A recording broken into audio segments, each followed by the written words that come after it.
So with Microsoft Flight Simulator 2020 coming out in just a few days, or if you're in the future, it's already came out, you will be overwhelmed with the possible flight simulator hardware options. Well, today I'll be going through all of them, from sticks to yokes, panels to pedals. Hopefully I'll solve some confusion and inspire you to build your own flight simulator setup, so stay tuned.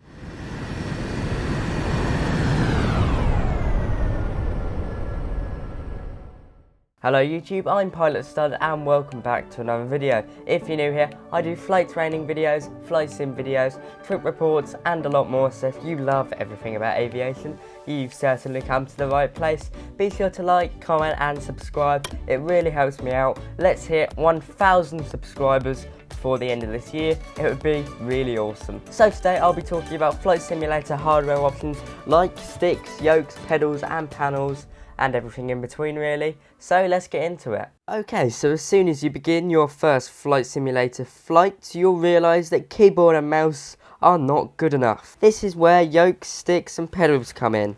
I should warn you before you go out and buy stuff for Flight Simulator 2020 that because it isn't out yet, I don't know if all of these are compatible, so keep an eye out, but from my research, most of these are. Okay, so kicking things off, let's talk about yokes. If you want to fly Boeing or Cessna aircraft, then the yoke is going to be your best friend, and they heavily increase the realism.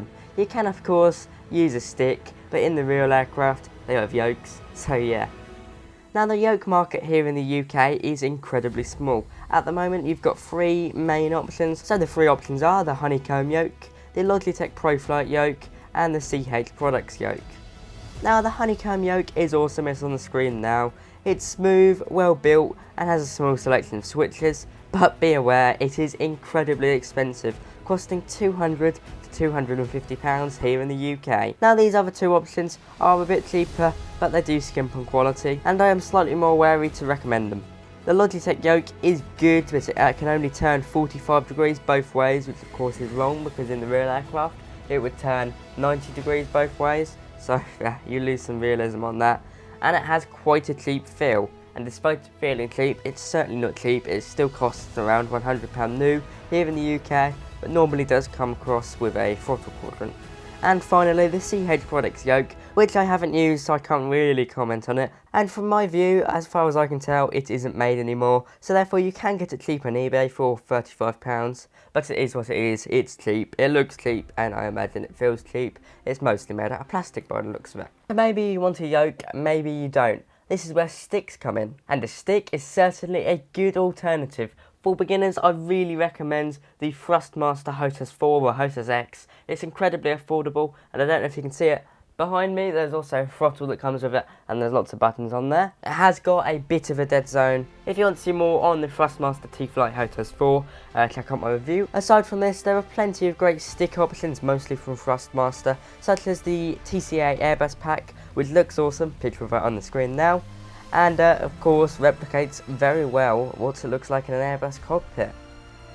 And now of course there are other companies such as Logitech which make the Logitech 3D Pro, and that is a really trustworthy stick. It looks solid and is also rather cheap as well. Now the great thing about sticks is that overall sticks are cheaper than yokes, and the accuracy to price ratio is a lot better. It's super smooth, and this one only cost me around £70 along with a throttle, so yeah. So you've decided on your stick and throttle. What to move on now? Well, to move on to the less important stuff. Well, in some eyes it might be more important, but we're going to be talking about throttle and rudder pedals. Now if you were to get a stick, most of the time for rudder you can twist it like this for yaw, which is very nice. Obviously you can't do that with a yoke, and sometimes you'll have buttons that you can assign on a stick and a yoke sometimes for throttle. So say if I wanted this one to power up and this one to power down, you could well and truly do that, but of course that loses a lot of realism. So if you want to increase the realism, pedals and a throttle are your best friend, especially if you want to match the realism of Flight Simulator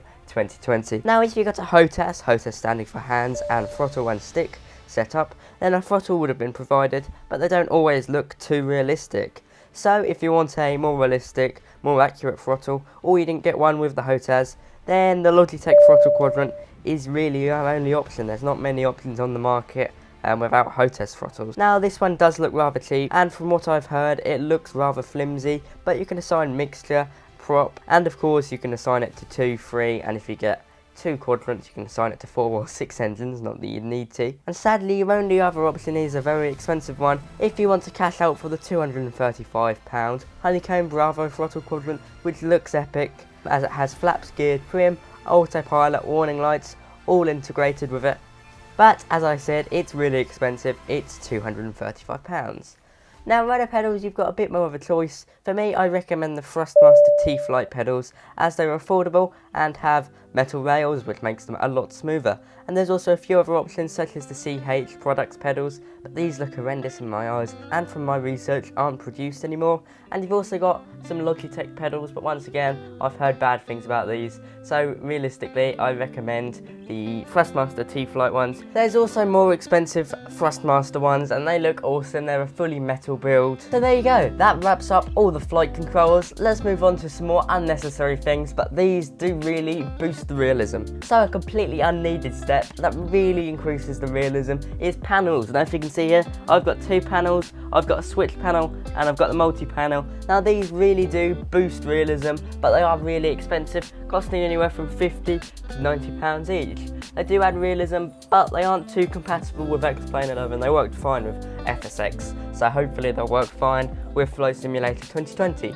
Now, if you don't want to buy these £50 to £90 panels, if you're worried they're not going to be compatible, then I also recommend, as I said earlier, the £235 Honeycomb Bravo Throttle Quadrant, as that includes flaps, gear, autopilot, avionics, and all of that jazz. So panels are rather costly, but they do add realism.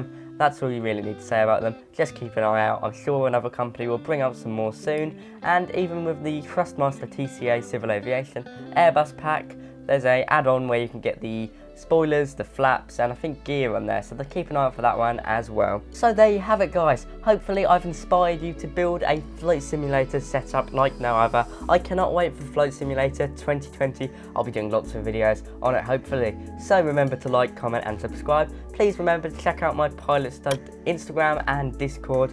My link to my Discord is on my Instagram account, so if you want to join that to keep up to date with my videos and to talk to me, feel free to go on my Instagram, it's in the link on my channel. So there we have it guys, thanks for watching. As always, thanks to all my captains, but for me today, that is all. Bye bye.